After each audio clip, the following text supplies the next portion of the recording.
ایک دفعہ ایک شکاری جنگل سے ایک تیتر کا بچہ پکڑ کر لے آتا ہے تو اسے اپنے گھر میں ایک الگ سے پنجرے میں رکھتا ہے اور خوب کاجو کشمش بادام کھلاتا ہے۔ جب تیتر بڑا ہو جاتا ہے تو اسے پنجرے کے ساتھ ہی لے کر جنگل کی طرف چلا جاتا ہے، وہاں جال بچھاتا ہے اور سدھائے ہوئے تیتر کو وہیں پنجرے میں رکھ کر خود جھاڑیوں کے پیچھے چھپ جاتا ہے اور تیتر سے سیٹی بجا بجا کر بولتا ہے کہ بول بیٹا بول۔ تیتر اپنے مالک کی آواز سن کر زور زور سے چلاتا ہے۔ اس کی آواز سن کر جنگل کے سارے ہی تیتر یہ سوچ کر کہ یہ اپنی قوم کا ہے، ضرور کسی پریشانی میں مبتلا ہوگا، چلو مدد کرنے چلتے ہیں۔ سو سب تیتر قیدی تیتر کی آواز کی طرف کھچ چلے آتے ہیں اور شکاری کے بچھائے ہوئے جال میں بری طرح پھنستے چلے جاتے ہیں۔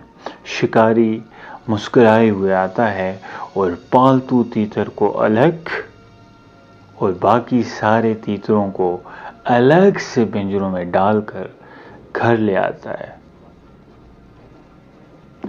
پھر اپنے پالتو تیتر کے سامنے پکڑے گئے تیتروں کو ایک ایک کر کے ذبح کرتا ہے، مگر پالتو تیتر اف تک نہیں کرتا، کیونکہ اسے تو اپنے حصے کی خوراک کاجو کشمش بادام تو ملتا رہا۔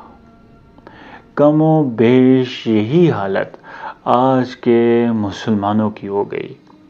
شکاری یہود ہوں، نصارہ ہوں یا اہل حنوت، کفار ہوں یا منافقین یا پھر مشرکین، سب نے ایسے نہ جانے کتنے ہی تیتر پال رکھے ہیں جن کی وجہ سے مسلم قوم دشمنوں کے جال میں بری طرح پھنستی چلی جاتی ہے۔ یہ کٹتا ہوا دیکھتے ہیں مگر اف تک نہیں کرتے، کیونکہ ان کو تو ان کے حصے کی خوراک مل ہی جاتی ہے۔